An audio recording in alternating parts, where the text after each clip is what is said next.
No stone unturned. James, the red engine, was running late. He was due at the junction so that Thomas could make his guarantee connection, but the lorry driver had only just arrived with the parcels for James's train.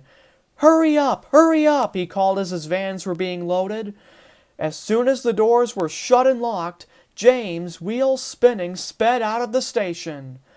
He made good time up the line, but ahead he saw the viaduct, which was being repaired. "Bother!" James cried.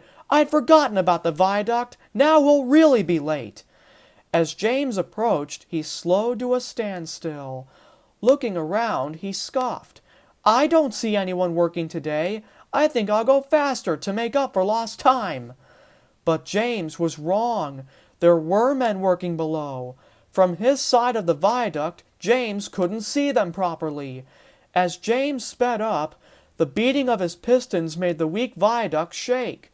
The workmen shouted for James to slow down, but James couldn't hear them. Then there was trouble. One of the archstones which the workmen were preparing to replace had been shaken loose. It suddenly gave way, missing the workmen by inches and plunging into the ravine below. Startled by the splash, James glanced down and saw the workmen glaring up at him. He slowed back down at once, but the damage was done. James felt ashamed as he finished his journey to the junction, thoroughly embarrassed and thoroughly late. "It's lucky for you I'm a guaranteed connection," said Thomas when James tried to explain. Thomas huffed out of the station, leaving a sad James behind. After setting down his freight cars, James crept slowly back up the line toward the big station. He was miserable. "What will Sir Topham Hatt say when he finds out I damaged the viaduct?" he thought pensively. "I'm sure he'll send me away. Oh dear." As James had feared, Sir Topham Hatt was waiting for him when he arrived at the big station. I'm sorry, sir," James started. "Whatever for?" Sir Topham Hatt smiled. "You mean you're not cross with me?" "Should I be cross with you for something, James?" James, not wanting to play his hand too quickly, said nothing about the viaduct. "Oh, nothing," James chuckled nervously. "Well, I do have an important job for you," said Sir Topham Hatt. "There's a special train of scaffolding, mortar, and stone that needs to be taken to the viaduct right away. I was told that a stone fell from one of the arches today, which means it needs to be strengthened before I can let another engine onto it." Now James felt very ashamed. Not only had he damaged the viaduct, but his mistake would now further delay trains to the junction. "Sir," James said finally, "there is a reason you should be cross with me." "Oh?" "I caused the stone to fall.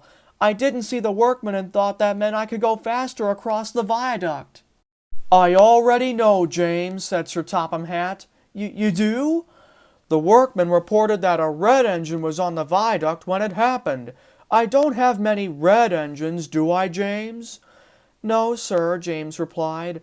"I made a bad mistake, didn't I?"